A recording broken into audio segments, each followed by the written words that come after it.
ಸೈಯದ್ ಗೈಬಾನ್ ಅಂತ ನಮ್ ಬ್ರದರ್.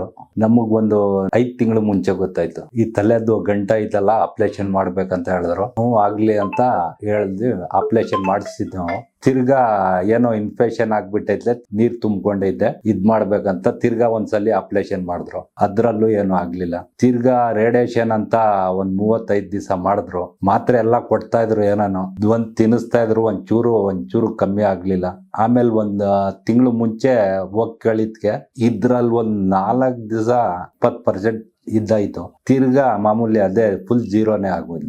ಬೆಳ್ಳು ಇರುವೆ ತರ ಹಿಡ್ಕೊಳತ್ತಲ್ಲ, ಆ ತರ 3 ಬೆಳ್ಳು ಇದ್ದಾಗ್ಬಿಟ್ಟಿತ್ತು. ಆಮೇಲೆ ತಿರ್ಗಾ ಹೋಗಿ ಬೇರೆ ಹತ್ರ ತೋರ್ಸಿದ್ಕೆ ಇದೇನಾಯ್ತೋ ತಿರ್ಗಾ ಒಂಚೂರ್ ಮೇಲ್ಗಡೆ ಬಂತು.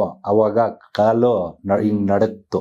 ಅವಾಗ ತಲೆ ಡಾಕ್ಟರ್ ತೋರ್ಸಿದ್ಕ ಇವ್ರು ನೀರ್ ತುಂಬಿಕೊಂಡೈತ್ ತಲೆಯಲ್ಲಿ ಅಂತ ಹೇಳಿದ್ರು. ಸ್ಮೋಕ್ ಒಂದೇ ಇರೋದು, ಮಿಕ್ಕಿದ್ ಡ್ರಿಂಕ್ಸ್ ಏನು ಇಲ್ಲ. ಯಾರೋ ನೋಡಿ ನಮಗ್ ಹೇಳಿದ್ರು ಆತರ ಹೋಗಿ ಕಮ್ಮಿ ಆಗುತ್ತಂತ. ಈ ನಂಬಿಕೆ, ದೇವ್ರ ನಂಬಿಕೆ ಇಟ್ಕೊಂಡು ಇಲ್ಲಿ ಬಂದಿದ್ವಿ.